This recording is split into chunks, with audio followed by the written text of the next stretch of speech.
Welcome to the 3-0 show, part of the Athletic Baseball Show family. Derek Van Riper, Britt Eno Saris here with you. It is Wednesday, March 9th. We're recording this just after noon Eastern. At this point, there is not yet an agreement on a new CBA, but I think we might be getting a little bit closer. It seems like significant progress has been made since the last time we spoke on this show about a week or so ago. The big issues, according to the Athletics' Evan Drellick, the direct draft pick compensation and the elimination of the qualifying offer. That's still a sticking point, as well as the league wanting to have an international draft, which obviously is a massive thing to sort out. A lot of implications there, but let's check the optimism meter. We begin with our resident pessimist, Britt Giroli. Britt, how are you feeling about the state of things right now? You know what? I'm feeling good. I think a deal gets done today. I have a Florida trip already on the books for next week. And yeah, that's it. That's all I got on it. Wow. Wow, you booked the trip already. All right. I booked it. I booked it weeks ago, just thinking that Okay. I'd have something to do. Well, I'm trying But to yeah, decide when to go to Arizona, and I haven't booked it yet. yeah. Weren't you just there? You were just No, there a few weeks ago. Oh, I thought you were there. that was for Um. fall league, but Oh, okay, gotcha. Yeah, yeah. So I I feel I, good. I Take agree. that. I'm the resident optimist, I guess. I think it's good. I think there's a little cynicism in my optimism, which is that the international draft I don't think will be a big holdup because the MLBPA, the Major League Baseball professionals, they don't cover, that union does not cover, international players that are drafted in the international draft. They only cover them once they become a pro. So, you know, it's not necessarily their primary concern. Also, I do think there's a ton of corruption. There's a great story by Maria Torres and Ken Rosenthal about this. There's a ton of corruption where, they're making deals with 12-year-olds, in Latin America. That's awful. I don't like that. I don't want 12-year-olds to be scouted. I don't want them to be making deals. Do they have the full, capacity to make these deals? And then they get screwed if the team decides they don't want to actually come through on that deal. Then the player just gets screwed, and there's no recompense. So a draft could fix some of those things. I do think that it will probably limit spending, because that's how the draft has worked for American kids, and it'll limit spending maybe even more than the draft pools do. But if it helps with the corruption and it's not necessarily something that the union's all over, I think that it's an easy chip for them. So if they give that chip and they get rid of draft pick compensation in the qualifying offer, I think they will make that deal. Seems a little messed up that the thing that the Players Association can give the league is something that they don't really have any control over anyway. And it's a broken system. I think the piece that Maria and Ken wrote, we'll put a link to it in the show notes. It highlights that even with an international draft, those problems aren't going to go away. They detail how and why that's the case. I think it all leads to even smaller minor league systems. We talked about that on the show either a week or two ago. There has to be a reason why the league wants this. The reason is to curtail spending even further. And I think an international draft ultimately gets them to that point. So the question I would have is how quickly do they think they can implement something like that? It would take at least a few years to have an actual structure in place that would make sense, that to outline all the rules. Maybe I'm wrong. Maybe because MLB has wanted this for a long time, that they actually have some version of a detailed plan ready to go. They've already thought about the how, when, and why. Even if they haven't done it in great detail, they've done enough to just push ahead and make it happen. But some of the other things that we've seen, bigger bases are coming. And I like that a lot. I think bigger bases are a great thing. It makes the game safer, first and foremost, increases Especially the at first possibility. base. Yeah, especially at first base, Mm-hmm. but double plays out at second base. I just think that's a spot where you can see a lot of potential injuries out there. Making the bases bigger, though, increases infield hits slightly. I don't care as much about that. It's the stolen base, the impact on stolen bases. Getting teams to be a little more aggressive in that area, to me, is good for the game. It makes the game more fun. It adds another strategy element that is starting to fade away if you look at the trends of stolen bases over the past 20 years. So I'm curious, Britt, how do you feel about that adjustment as one of the on-field things that has bubbled up in recent days? Yeah, I like it. I feel like once it gets done, we're gonna have so much to dissect with all the rules and everything. But I'm in favor of right now just getting a deal done. I think bigger bases, whatever you gotta do with the pitch clock, like the shift. I'm in favor of all of it. Just get a deal done. That's kind of where I'm at right now, guys. I'm very I think as most people probably listening to this podcast are, I'm like labored out. I'm tired of hearing about these incremental adjustments. Hopefully by the time this podcast is out, this is already old news and we already have a new CBA. And we spend the next couple weeks dissecting all the new rules and all the spring excitement. That's where I'm at. Well, I just had a super cynical thought that popped into my head, and I'd like to apologize if I had any part in this, but I'm now thinking back to the sticky stuff enforcement, which I definitely, had some part in breaking that story. But you remember how he just the commissioner just decided to implement the enforcement in the middle of the season, and we all thought that was really strange. That was strange. Well, Now, no, I'm going to disagree. He had to implement it in the middle of the season because so many people in the media were pressuring him to do it. Okay, Yeah, okay. yes. Mm. Ken Rosenthal and I wrote a big article about it, and like they couldn't have let that continue the whole year the way it was going. So it was strange he implemented it mid-season, except he kind of had to because of the mounting media pressure. If you guys recall, players were speaking out. Yeah, and we wrote It had pieces become a thing. together. Yes. I've been writing about it forever. So, like, yes, I guess there was mounting media pressure, but he's also ignored mounting media pressure, and he also gave them memos before the season for like 2 or 3 seasons in a row, saying we're going to do something this season, right? And then didn't do anything. So he could have done it before the season. My point is that now looking back in the light of like him asking for more power in terms of implementing rule changes in the CBA, doing this mid-season enforcement, it kind of makes you feel like, well, he can do whatever he wants anyway. Well, that's because that was like when you look at the rules that he's allowed to implement, the baseball is controlled by MLB. We've written this. Like he can't just make random rules up. The baseball is controlled by MLB, as we've written about. So that was within his purview to change it with no input from players. But all these other things and sticky stuff enforcement, he'd already followed the memo. Like he did the chain of thing where he'd like did the memo. Yes. I told you guys about it, and this is enforcement of an existing rule in the book, and so I can do this. Yes. However, I do think that like doing in the middle of the season kind of was like a power play in a way. Like that's how I see it now, especially now that he wants more, ability to make rule changes, and without the players' input. So, well, the players are going to give input though. The sticky stuff is an isolated thing. I think I see what you're saying, except the players literally had no input in that because they have no input in the baseball. That's not changing with this CBA. And it was an existing rule, right? It was also an existing rule. It's just an enforcement of existing rule. But to change other things now, they're shortening the time, but the players still have input. So Manfred can't wake up one day in June and say we're changing the base paths, we're moving the mound back. Like the players have input.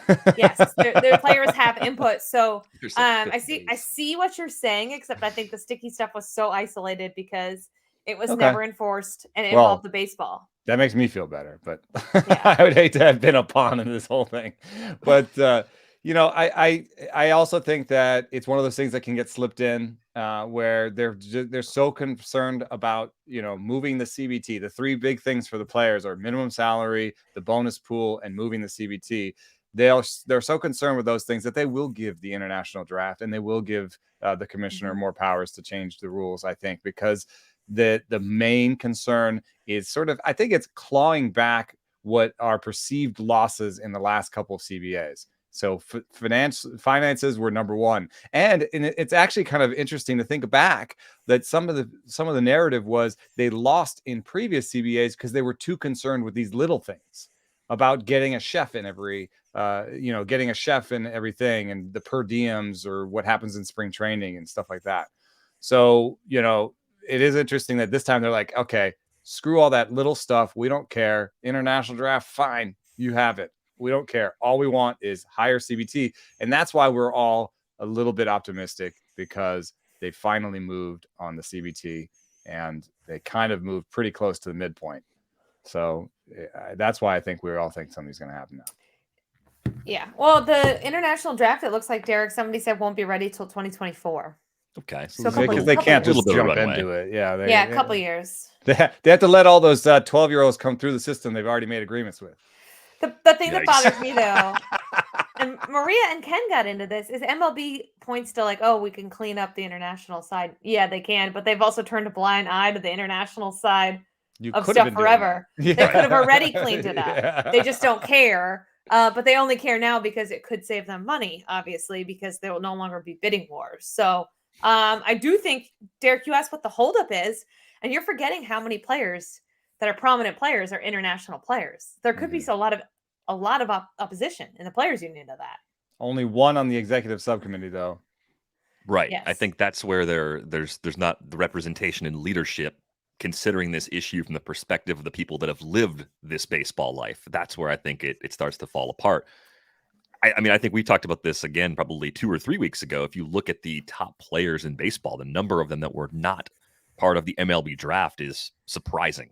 And when you start looking at bonuses and the money those players received compared to their peers who were first and second round draft picks in the States, there's a pretty significant gap favoring the players that came through the MLB draft. So on the surface, I think you can be deceived to think, oh, an international draft, that's going to be more fair. Instead of guys getting $10,000 signing bonuses and $50,000 signing bonuses from the Dominican Republic, they're going to end up getting something more like a first round pick. And that's good. But a lot of those players, those top end players, are getting giant signing bonuses compared to the smaller signing bonuses of their peers already because of the system being the mess that it is. So all this is to say, like, don't look at the international draft if that in fact does come to fruition and say, oh, this solved the problem. It isn't necessarily solving the problem at all. It could actually be just as bad as it's always been. But we should be 2 weeks into spring training games, right? This should be like the second week of Cactus League and Grapefruit League play. It is not, of course, but Britt, you were on the road recently. You were in Arizona, and you got to see the MLBPA camp that is set up in Arizona. So I'm curious to know what is happening there as players continue to go through their own version of spring training.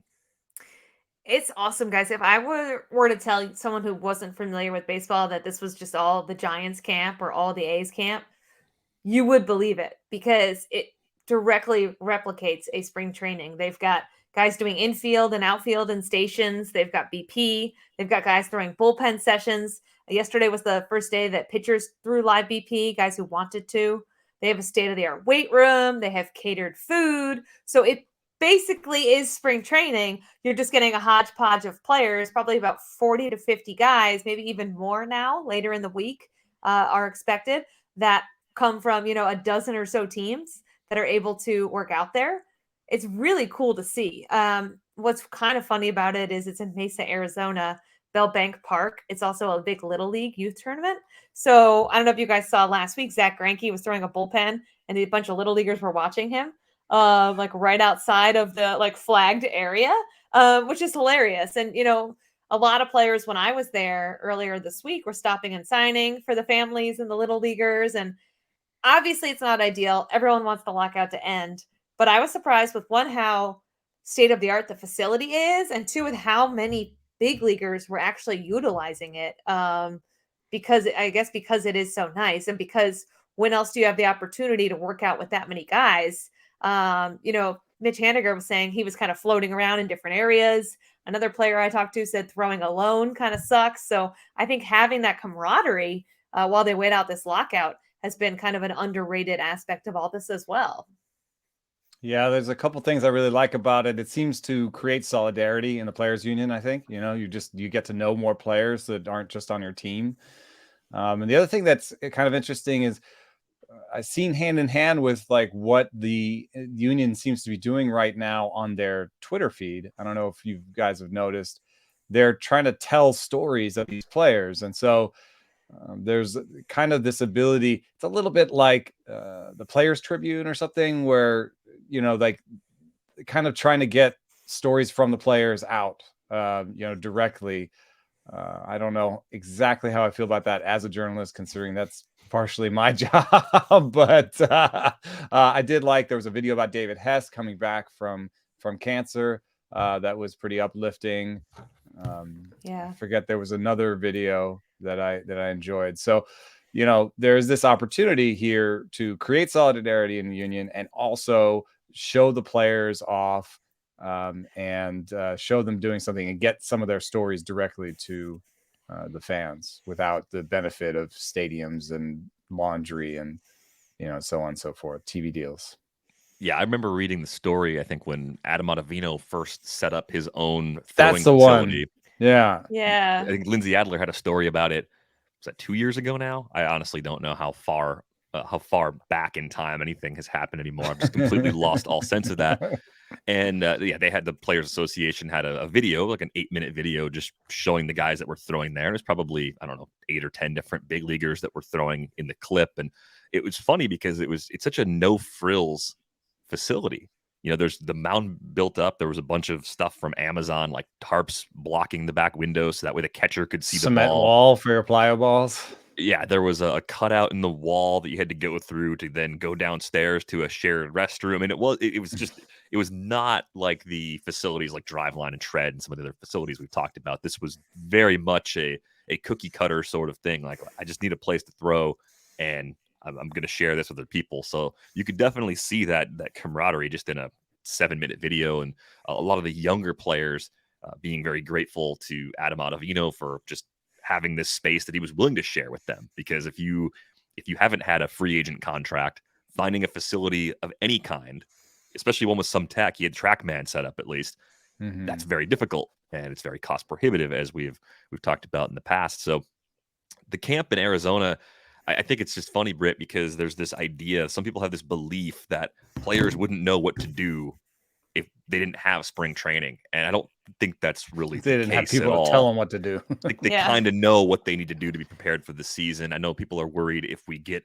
an agreement and a quick run up and we still try to get 162 games in, thanks to, a couple double headers sprinkled into the schedule, that we might have a lot of injuries again. I think players are generally closer to being where they would ordinarily be at this point than the broader public thinks. So I guess I don't have as many concerns as most people do. I mean, do you think there's a faction of players, though, that are still stuck, that are unable to prepare on their own? We saw, it was Yohan Ramirez, right? Brought him up on the pod a couple weeks ago, throwing at a park on his own. Like, that's not quite the same as being in the facility like you described in Arizona. Yeah. Yeah. The guys who aren't in Mesa, obviously, not going to have a setup like that. Not going to be able to hit off big league pitching and, take infield with other big leaguers.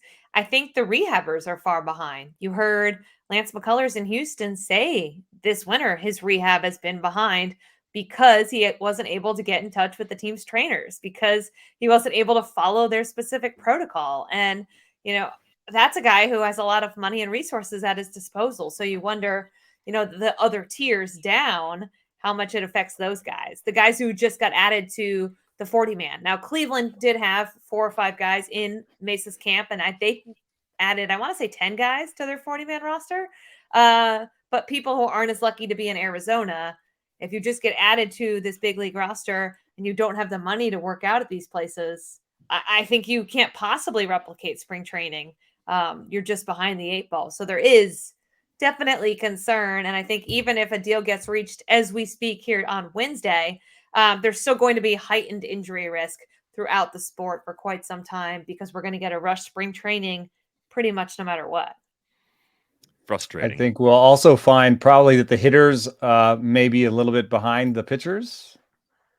Is that possible? I don't know. Yeah. That's what we found in 2020 when they tried to come back fast.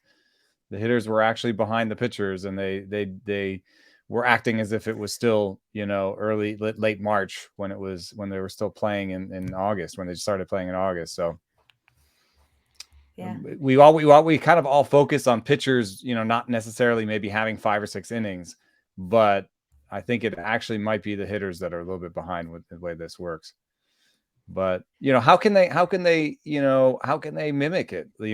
I think the live ABs are actually super important, because you get that adrenaline rush. You don't get that over the off season when you're thrown into a tire swing. Like you have to have somebody, you have to have that, that mano a mano, didn't mean to be gendered, but just like you have to have that kind of like, me against you, like adrenaline Mhm. to kind of hit those maximum velos and get that feeling of competition. So I think the live ABs are important.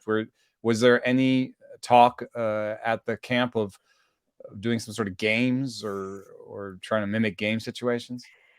Yeah, if it goes far enough, obviously in the lockout, there is talk of, some kind of scrimmages, sim games, things like that are going to get escalated. They're also going to grow. I mean, if this agreement doesn't get reached today, if it goes through the end of the week and next week, you're going to see more and more players, I think, show up at this camp because it is the closest thing to spring training. Mm-hmm. And so there were talks about like, we're going to escalate this if we have to, right? Everything's kind of in limbo right now as we sit here. Even this podcast, like, is this going to be relevant here in a few hours? We hope so. Or are people going to be making plans? Is Carlos Correa going to sign tonight? Right? Like this could be a wild day. Like, think Yeah. about that for a second. But we really have no idea. Really I've have no idea. I have wondered, if this does go on for even a couple more weeks, if there are ways that the players breaking up into their own teams are going to try and show us some baseball on their own. Like how could they go about that? And we were brainstorming on this because I think even just a couple of days ago, it seemed like the delay was going to be a lot longer than it seems like it's going to be right now. And one of the ideas we had was that you could have regular spring training looking games, but you have these captains that just draft the teams the day of. And, maybe you have a schedule for who's going to pitch that day, and each team gets an equal number of pitchers and the workload sort of just planned out ahead of time. But if you stream that somewhere and you actually stream the game, maybe you had players mic'd up, you had GoPros on players, you'd get an experience for spring training that's actually a lot more interesting and a lot closer to the field than what we're accustomed to seeing, on a typical Wednesday afternoon in March. Look, I think spring training baseball is great background fodder, but to see something that more resembles I don't know, like an all-star game sort of showcase, like to see that Sandlot. version of spring training or like the Sandlot vibes, that would actually be a really interesting thing to see if we don't have some kind of agreement in place.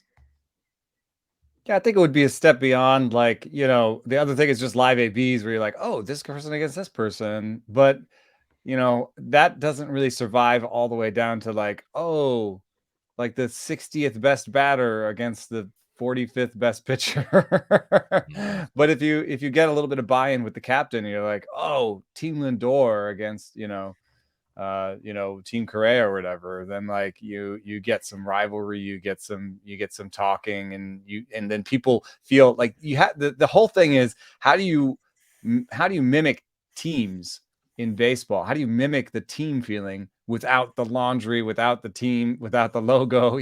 Like how do you mimic that? And I do think the captain thing kind of works that way because now you're like kind of rooting for Team Lindor. You're like, I always like Lindor better than Correa, or whatever it is. They've captured that in basketball a little bit. You got the Team LeBron versus Team Durant and stuff like that, and that's how they've done their All-Star game. And in fact, doing this now, I think would be kind of an interesting dry run for the All-Star game because I think the baseball All-Star game could be different. I think there could be things that they do differently. I want to see Yeah. like a skills competition that is more interesting. We've seen it. I think it's the NPB in Japan that has the hitting targets all around the infield. They have a bunting contest, which is one of the only ways to make bunting interesting is to take it out of an actual baseball game and then just make it like a backyard precision game. I think being creative and adding things that are as fun as the new format home run derby, that should be part of the goal. And maybe this is a place to workshop that. Like if you have hitters that are competing even in batting practice in spring training, being behind the cage watching that and getting commentary from a few players, that might actually be pretty entertaining as well. So I hope we get a couple things like that along the way if we remain in this holding pattern. We were also wondering, if this goes on for a few weeks, do you get to the point where groups of players start barnstorming? Do they start going around and just playing other places? Is that an actual possibility at some point? To me, that's more of a May June kind of thing rather than a March April kind of thing. But that could be one way to just take the show on the road. Yeah, I really hope it doesn't come to that as much as I want to see that kind of thing, right? I think That means that we don't have real baseball still. Yeah, right. And I think all of us are like kind of hoping that this podcast is in fact dated in a few hours and we can talk about rule changes and crazy signings and everything going on. As cool as it would be to see. And maybe that's something that guys consider doing in the winter or something. Because it would be awesome to see. I was joking around in Arizona, even just putting a camera, like mounting a GoPro on the back of one of the fields, people would literally watch that. I think they just are clamoring to see some kind of baseball, especially now in spring training. I think it's one of the most interesting times of the year because it's not on TV a lot and fans just want to know what's going on. So giving them anything, I think would really help. But again, if they do agree today, we're talking about they probably report this weekend. Spring training could feasibly start this weekend if they agreed on a deal today. That's crazy to me. I thought they would bake in a week or two, but I mean, at this 3 point, they days, don't have I those. was They don't told. have that week too. If they want to do Yeah. 162 game season, they got to have like a 3-week spring training that starts on Friday. Well, I Yeah. think it's also going to present a lot of visa issues for players that haven't come back yet. That's a problem every spring anyway on a I normal bet you there's a schedule. fair amount of those in Mesa, like at the park, you know, because they they probably had to just follow their normal routine and just come here. And but agree. I wonder if be you can here, get yeah. a sponsorship for a visa if MLB is not allowed to talk about you. I wonder if there's a loophole with PA. So say they agree today, it's the 9th. I bet they report on maybe the 12th. That gives you 1, 2, really 3 weeks. The season would start maybe a couple days later. I'm looking at like that April 2nd, April 3rd. But that's really not bad at all. You can squeeze double headers in. You can eliminate off days, right? And you still get the 3 week of spring training, which is it enough? I don't know. But Be interesting to also have an expanded playoffs on the back end to have to deal with.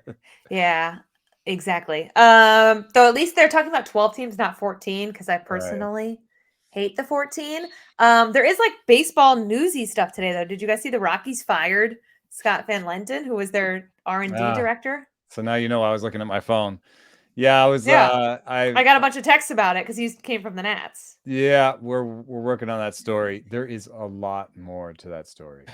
I was hoping that there was a lot more to that There's story. a lot more to that story because you don't normally hire a guy and then 4 or 5 months later fire a guy. The Rockies don't normally fire guys at all. It's mostly just leaving. And so I can't really say more until we know more, but it's very complicated and it's going to get messy and it's not just a firing. So there's something weird happened there.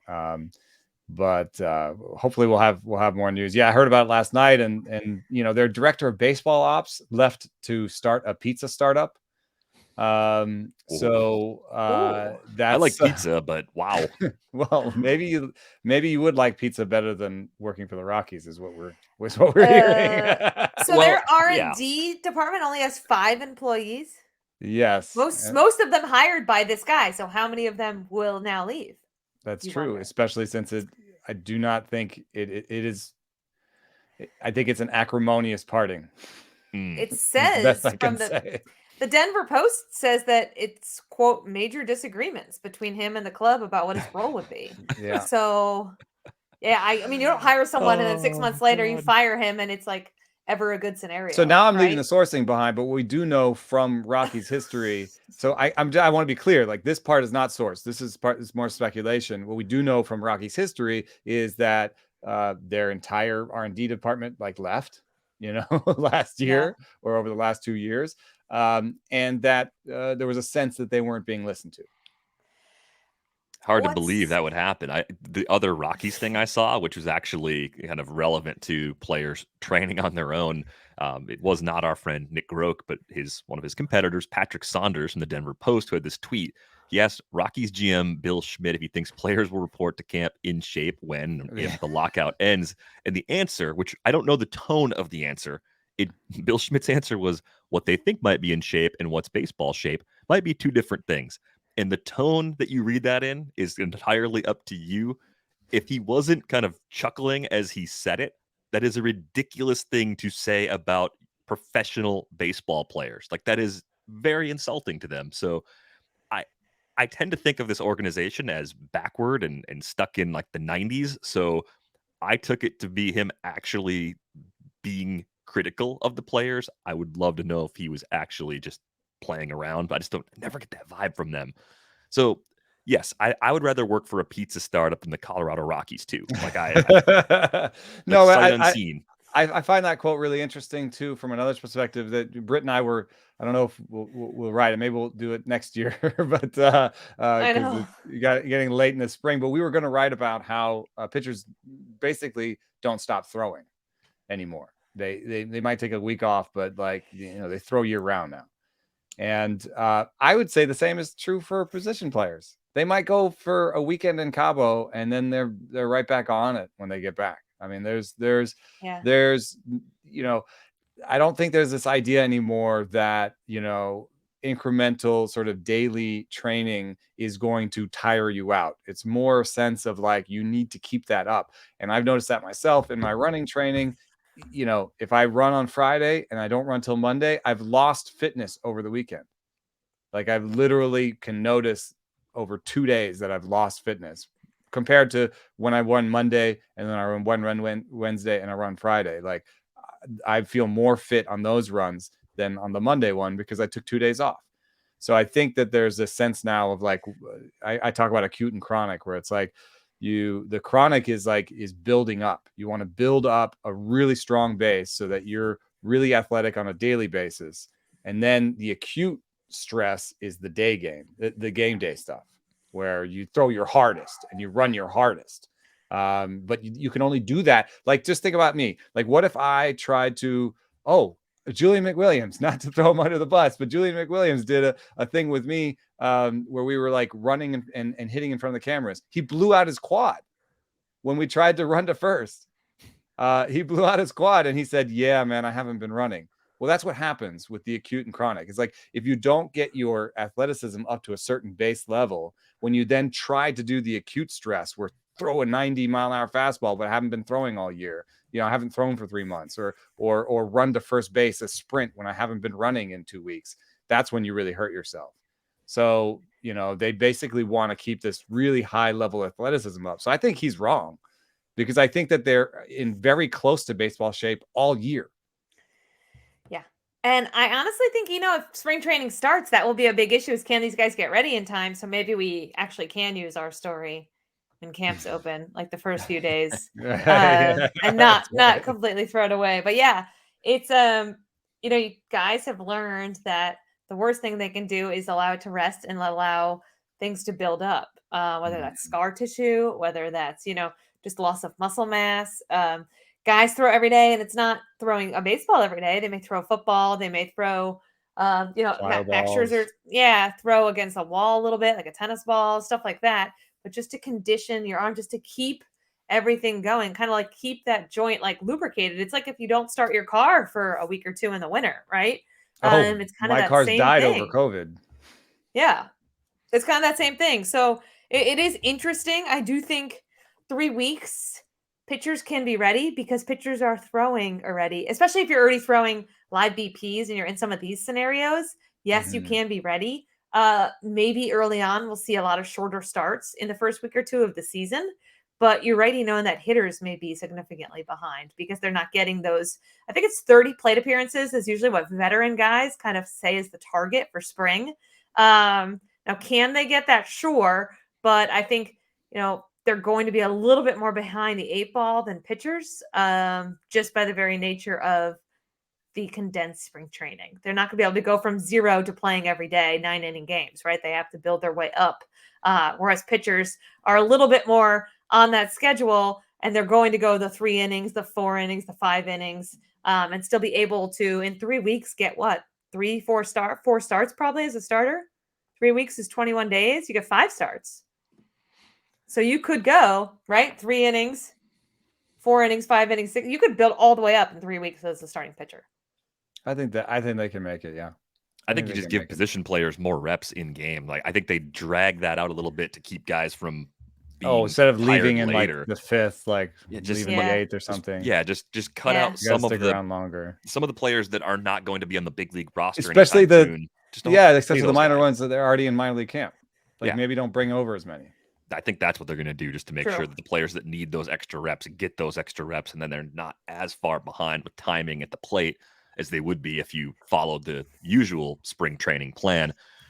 This is a pretty interesting thing that also came out on Tuesday, and I wonder if this had anything to do with progress being made in negotiations toward the new CBA. Apple TV has a deal with Major League Baseball to broadcast 2 games every Friday throughout the regular season. It's called Friday Night Baseball. They dug deep for a new creative name there, but no, what else are you going to call it? Ultimately, it's interesting because the games will only be available. It's an exclusive deal, but they will not have blackout restrictions. So, for example, if you live in Chicago and the Cubs are going to be on Apple TV, it's not going to be a case where you can't watch them. You just have to have the Apple TV app on one of your devices. You don't need a subscription. So it's sort of like the YouTube games, I think, is basically what you're looking at. It's just on another app. It's just putting programming in another place. I don't know if this agreement was just a kind of a embarrassing little moment for the league. Oh, we don't have any money. And then like a deal with Apple fell out of their pockets while they were walking to negotiate. But ultimately, I think it's good because it reaches people who might not see baseball on their current TV packages or might even think about baseball. It's putting the game in a different spot. Of course, it's there to generate money for the league. It grows the pie. And whether or not the players get enough of that pie, that is the agreement. That's the fight that is on hand right now. So all this is to say, I was actually kind of excited about this. I know that a lot of the public reaction was negative. Oh, it's another place where baseball is going to go. Oh, I'm not going to get those games on my RSN. I don't think it's going to be that hard to watch these games. They're also going to bring the big inning show. So if you watched MLB TV and happened to see this in 2021, it's a fly around show, kind of like Red Zone for football, if you're familiar with that. Different because it's baseball. So every weeknight they're going to have that on the Apple TV package as well. I think getting more eyes on the game is always a good thing. And I don't think taking 2 games a week and putting it on a new platform is damaging to the existing audience. Is there something I'm missing in this that actually makes it a bad thing as far as getting people to watch baseball? I have one thing. I was talking to Maury Brown about this. He pointed out that those games will not be on MLB TV. So you won't be able to watch them on your streaming service. He said that affected about 2% of the available games on MLB TV, which is, it's not a lot. It's not zero. The one thing that I think ties into my cynicism about sort of the state of capitalism or the state of sort of our, our current system, economic system, is that this sort of chase for growth often leaves behind existing customers. So the idea is, new eyes, new eyeballs are going after them. And well, what about the person who likes to watch every single Cubs game? And They'll doesn't have download Apple the app. TV? They'll get Apple TV. I think that's the thing. That's the thing the league knows. The league knows that the diehard who wants to watch all 162 games will go here, there, and everywhere to do it. Like they know that. They have you. They have you hooked. You are Is it on gonna the be hook, free on and Apple you are not Plus? leaving. It's free. It is. The games are not. It's not part of their pay model. It's not. It's not. You have to. It's not like you have to pay. Same as like Ted Lasso. It's not. It's based on their press release. They said it's free. So then what's in it for Apple TV? They think people will More sign up. content, You sports will content. go watch your favorite baseball team there, and then they can hit you with Ted Lasso commercials, and then you pay for Apple TV or you buy iCloud or their other products. I mean, they've Plus, got it's like all those streaming services. Very few of them have sports. right. So I think there's a little bit of a race now between each of them to be like who's gonna win and have some sort of sports presence.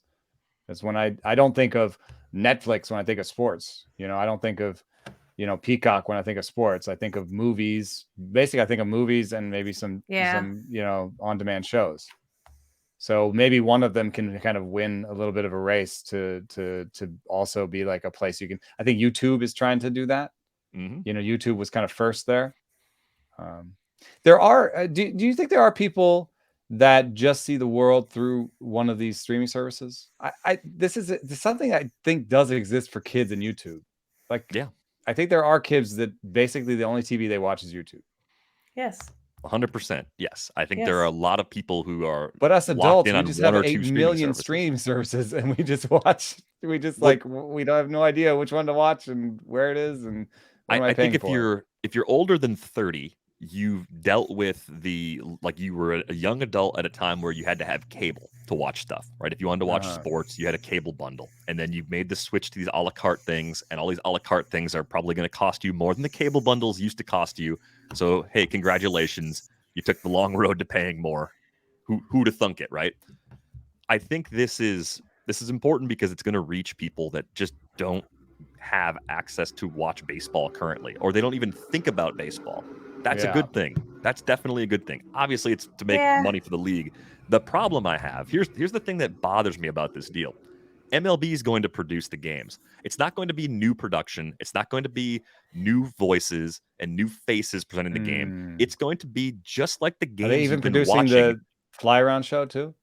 I think they're still producing that because they produced it on their app last year. And they need to make changes. And we don't know who these people are. Maybe they're adding to their crew. But if it's the usual Bob Costas or Matt Vasgersian or the same people that have been calling games, big games for the last 10 or 20 years, I don't think that's necessarily the best product. It's not because I don't like those people, but I think you need to keep bringing new voices in. If this is to get new eyes and ears on the game, try presenting it in a different way, because everybody who sees what's already happening might actually like an alternative better. This seems like a great way to experiment and to change some things about how we watch baseball.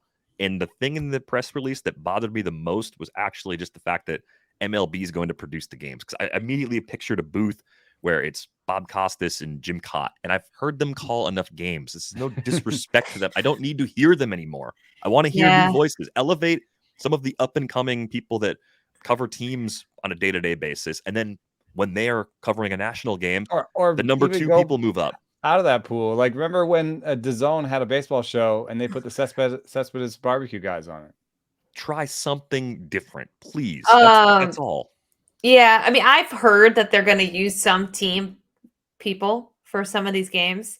But the issue is like they're doing the same thing Amazon does. Amazon uses NBC people for their football because they don't have a built out studio. They don't have the built out people, right? So they're going to lean on the network. And, I think the concern there is, the network uses their same people and then maybe throws a team broadcaster in there, but you're still not getting anything new. You're still not doing anything different, right? And I don't see the network, which is really down in viewership from what I've heard, less than half of what it used to be. I just don't see them kind of adding more people at this point in time. I see it being like how much budget, group. how many resources do they have? They're not out there looking. It's like their YouTube games. Like, they used, I would say 3 out of the 4 people were network people, and then they maybe had somebody from a team, right? So it's like the YouTube games, which were fine, but it's, nothing super exciting. You're right. They need to be the most innovative thing about the YouTube games was the ability to chat like on the game. Right. Which, you can just hide that if you're not into that. But if you want to see what people are talking about or what they're excited about, it's nice to take the temperature of the room. I think it's a way to do it. Better than like looking away from the screen and looking at your Twitter and then looking back. Like it's right there at least. Right. Yeah. So I'm not going to sit here and reel off my list of wonderful ideas, but I just think this. That should be like that's a paid job. It's not my job to tell a company with limitless money how to make it better. Like they want to know. I'm easy to find. I don't know if the network has limitless money. I mean, the league probably does. No, Apple has limitless money. Apple doesn't need the old wooden ship to make decisions for them, and they probably won't do it for long, right? Apple and Amazon are going to be the future of streaming sports. That to me seems very obvious. You think that's true? The direction we're going. Yeah. I mean, I would say like if any brand, I mean, YouTube is the only one I'd bring up, but if those are ahead, I'm a little surprised that Peacock did this like kind of $30 million toe in the water, which is, I don't know. It's like you either do it or don't, dude. Like what? Anyway. Well, Apple also wants the NFL, so I agree. I think Apple is in on it. I also think Amazon too, but I think it's going to take 2-3 years before you see them build out studios and hire people and have specifically for those roles and have control of their own, right? Yeah. That's what they're going to do. Though. They're going to have their own people eventually. I think that yes, and I think that like the issue with the network is, we've seen that they really just gravitate towards a certain type of person. And obviously I don't think anybody at the Athletic is their favorite people. So I don't think anybody on this show We're is not on high the on list. anyone's list. We're definitely not on the list. And so I think, you're really kind of cutting off your nose to spite your face when you're kind of looking editorially at like, what do we want and how do we get personalities into this game? But you're also, from the network perspective, trying to control everything that is said and done. You're just going to end up with a watered down product.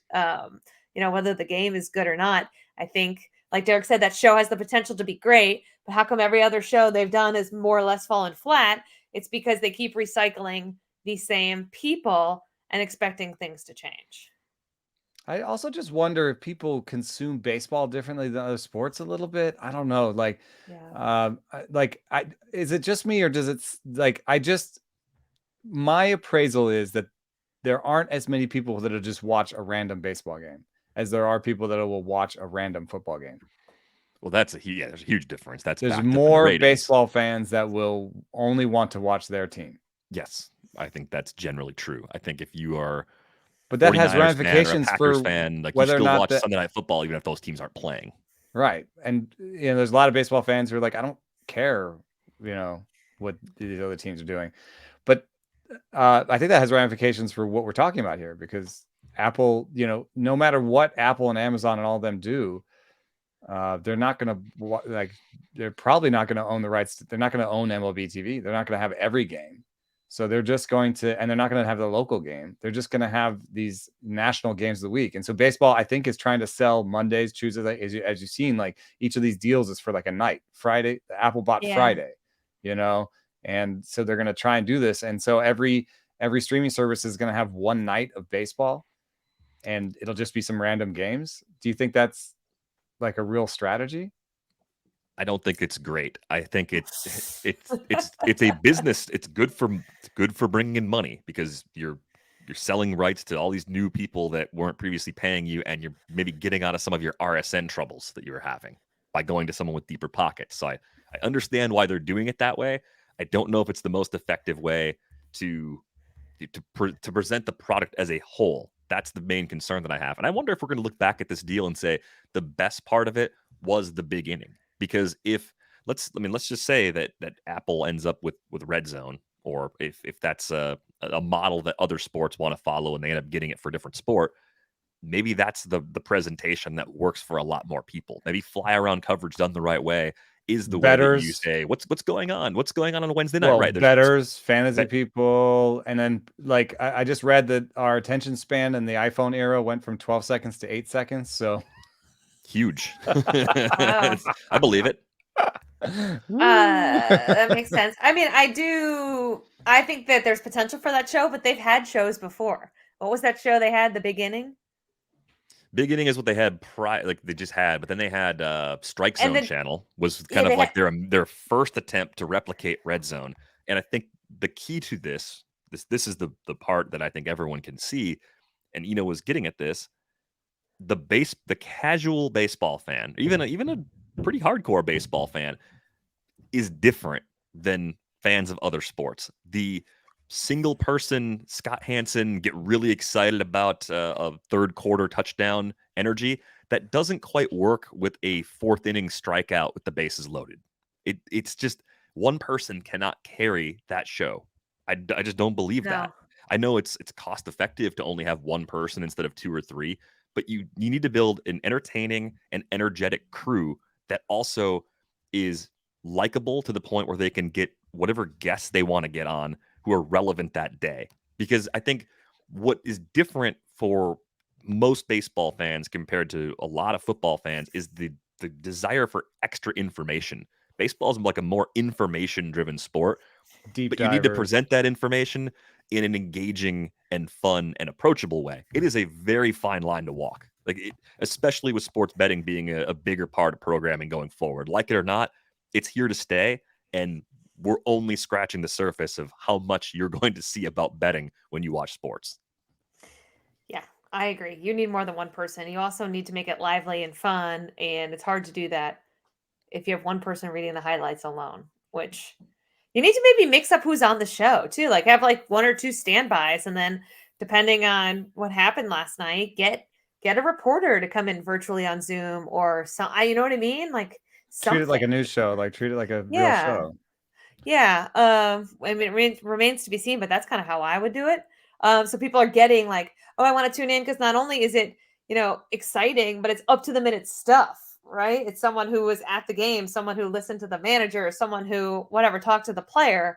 I think that adds an extra element. But maybe I'm overstating our importance.